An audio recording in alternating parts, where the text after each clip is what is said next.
அதுக்கப்புறமா என்னென்னு பார்க்கலாம். இப்போ பார்த்தீங்கன்னா 2 குடும்பமும் வந்து குலதெய்வம் கோயிலுக்கு இருக்காங்க.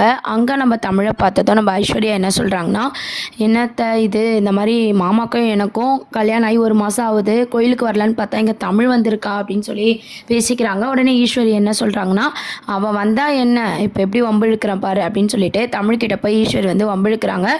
"ஆமாம், நீ எதுக்கு எங்கள் குலதெய்வத்துக்கு வந்திருக்க? உனக்கு ஒன்றும் இது குலதெய்வம் இல்லையே, நீ தான் இப்போ சேதோட பொண்டாட்டி இல்லையே" அப்படின்னு சொல்லிட்டு நம்ம தமிழ்ச்செல்வியை பார்த்து ஈஸ்வரி வந்து பேசிகிட்டு இருக்காங்க.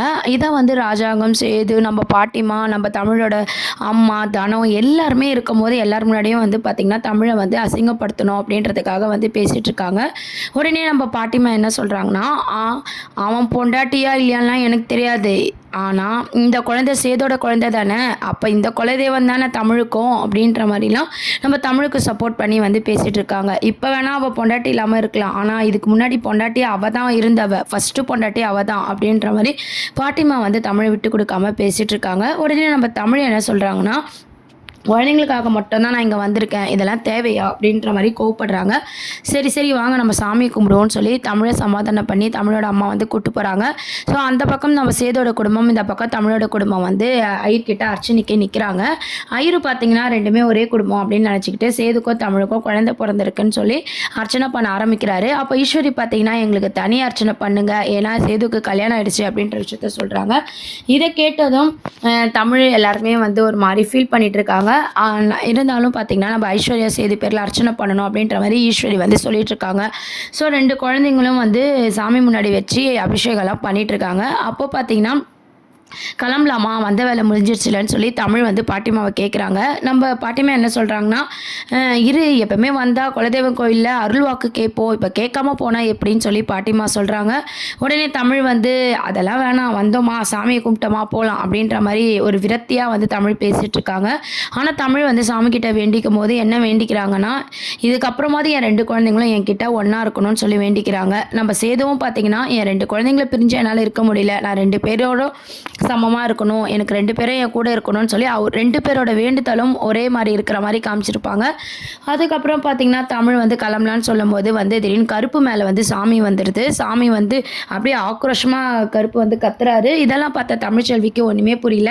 "என்ன, என் மேலே நம்பிக்கை இல்லாமல் இங்கேருந்து போகலான்னு முடிவு எடுத்திருக்கியா? என் மேலே உனக்கு நம்பிக்கை இல்லையா?" அப்படின்னு சொல்லிட்டு தமிழை பார்த்து சாமி கேட்குது. உடனே பாட்டிமா எல்லாருமே பார்த்திங்கன்னா, "கருப்பை நீ சொல்லியா இந்த மாதிரி வந்து அருள்வாக்கு நாங்கள் கேட்கணுன்னு தான் நினச்சோம், ஆனால் யார் மேலே சாமி வரும்னு தெரியல, அதான் நாங்கள் ஒரு குழப்பத்தில் விட்டுட்டோம்" அப்படின்ற மாதிரிலாம் பாட்டிமா வந்து சொல்லிகிட்ருக்காங்க. அங்கே பூசாரி எல்லாமே வந்து பார்த்திங்கன்னா கேட்டுட்ருக்காங்க. ராஜாங்கம் சேது எல்லாருமே வந்து இருக்கிறாங்க.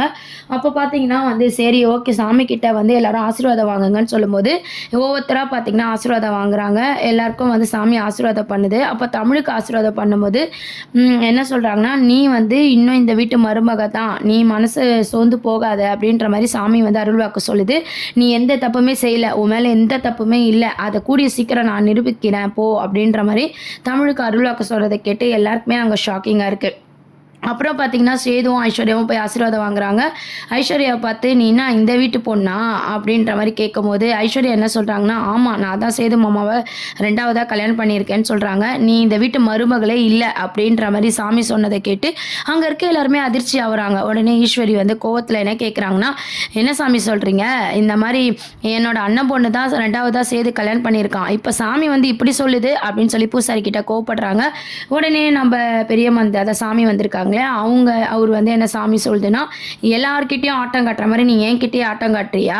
இவன் கழுத்தில் இவன் தாலி கட்டினானா, என்ன எல்லாரும் நம்புற மாதிரி நானும் நம்பணுமா?" அப்படின்னு சொல்கிறாங்க. உடனே நம்ம சித்ராக்கும் ஈஸ்வரிக்கும் எங்கள் சாமி வந்து உண்மையை சொல்லிட போகுது, சேது வந்து 3 முடிச்சு போடலன்ற உண்மையை வந்து தெரிஞ்சிட போகுது அப்படின்னு சொல்லிட்டு ரொம்பவே பயப்படுறாங்க. உடனே சித்ரா வந்து, "அம்மா நீ கொஞ்சம் சும்மா இருமா" அப்படின்ற மாதிரி நம்ம ஈஸ்வரியை வந்து அப்படியே தடுக்கிறாங்க. உடனே ஈஸ்வரியும் வந்து, "இரு சித்ரா நீ" அப்படின்னு சொல்லிட்டு, "அவன் தான் தாலி கட்டினான்" அப்படின்ற மாதிரி சொல்லும்போது, "சரி இப்போ நான் அதை வெளியே கொண்டு வரவா" அப்படின்ற மாதிரிலாம் சாமி வந்து அருள்வாக்கு சொல்லிட்டு இருக்கு. "என்ன சாமி சொல்கிற, என்னப்பா நடந்துச்சு" அப்படின்னு சொல்லி பாட்டிமா ராஜாங்கம் எல்லாரும் வந்து கேட்டுட்டு இருக்கும்போது, "பெரிய தப்பு பண்ணிட்டீங்க எல்லாரும், உங்கள் வீட்டுக்கு வாழ வேண்டிய ஒரு பொண்ணை யாருமே நம்பலை, உன்னை கட்டினவங்க கூட உன்னை நம்பலை, ஆனால் நான் கைவிட மாட்டேன், என்னைக்கா இருந்தாலும் தமிழ்ச்செல்வி தான் இந்த வீட்டு மருமக அப்படின்ற அருள்வாக்கு சொல்லும்போது என் பாட்டிமா நம்ம தமிழோட அம்மா எல்லாருக்குமே ரொம்பவே சந்தோஷமா இருக்கு. அதே மாதிரி ஐஸ்வர்யா கழுத்தில் நம்ம சேது தாலி கட்டல அப்படின்ற ஒரு உண்மையும் நம்ம சாமி அருள்வாக்கில் வந்து சொல்லிடுறாங்க. இதை கேட்டு யாருக்குமே விஷயமே புரியல.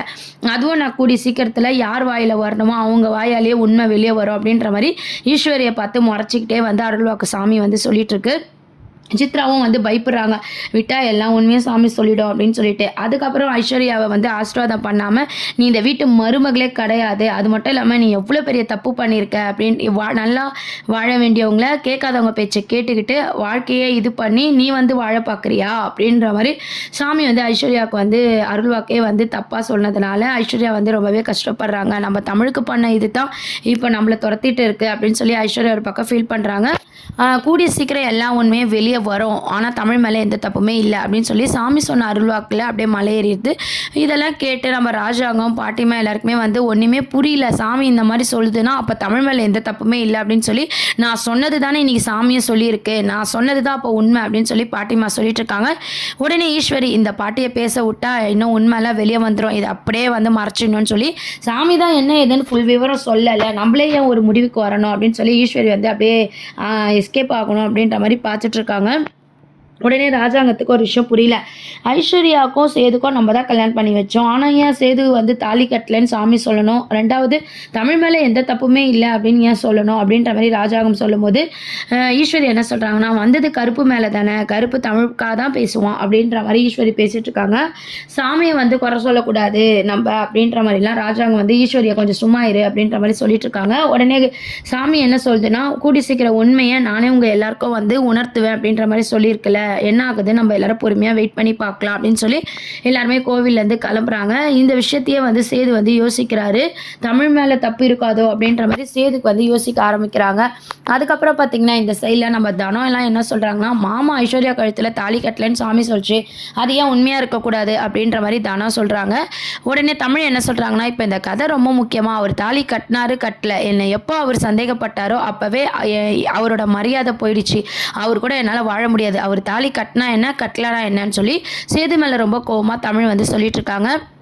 பாட்டிமாவுக்கு ஒரு சந்தோஷம், சேது வந்து தாலி கட்டினதாக தானே எல்லாரும் நினச்சிட்டு இருந்தாங்க, இப்போ அது இல்லைல்ல, அது உண்மையை கண்டுபிடிக்கணும், கண்டிப்பாக இது ஈஸ்வரி வேலையாக தான் இருக்கும், ஐஸ்வர்யா வேலையாக தான் இருக்கும்னு சொல்லி பாட்டிமா மனசுக்குள்ளே யோசிக்கிறாங்க. தனமும் என்ன யோசிக்கிறாங்கன்னா சாமி சொன்ன மாதிரி நம்ம அக்கா பேசலன்னு சாமி சொல்லிடுச்சு, மாமாவும் ஐஸ்வர்யா கழுத்தில் தாலி கட்டலன்னு சொல்லியாச்சு, ஆனால் ஐஸ்வர்யா தப்பு பண்ணியிருக்கானோ சாமி சொல்லுது, அப்போ ஏன் அக்கா மாதிரி ஐஸ்வர்யா பேசியிருக்கக்கூடாது, ஐஸ்வர்யா தான் பல குரலில் பேசுறதுல மன்னியாச்சு அப்படின்னு சொல்லி தனத்துக்கு இப்போ தான் ஒரு யோசனை வந்து வந்திருக்கு. இதை எப்படி நம்ம யார்கிட்ட சொல்கிறது, இது எப்படின்னா நம்ம மாமா கிட்ட சொல்லி இதை உண்மையை கண்டுபிடிக்கணும், அக்காவையும் மாமாவையும் பழையபடி ஒன்றா சேர்க்கணும், சாமி வந்து நம்மளுக்கு எடுத்து கொடுத்துருக்கு, இது எப்படின்னா நம்ம கடவுள் இதில் இவங்க ரெண்டு பேரையும் ஒன்றா சேர்க்கணும்னு சொல்லி தனம் வந்து மனசுக்குள்ளேயே யோசிக்க ஆரம்பிக்கிறாங்க. ஐஸ்வர்யாவை எப்படின்னா மாட்டி விடணும், இதெல்லாம் ஈஸ்வரியோட பிளானாக தான் இருக்கும் அப்படின்னு சொல்லி தனம் வந்து கண்டுபிடிச்சிடுறாங்க. ஸோ இந்த மாதிரியான ஒரு மூமெண்ட் தான் வந்து சின்ன மருமகள் சீரியல் அப்கமிங் ப்ரோமோவாக கொண்டு வராங்க. குலதெய்வம் கோயிலில் போய் அங்கே அருள்வாக்கு சொல்கிறது மூலமாக சில உண்மைகளை தெரிஞ்சு வந்துடுறாங்க.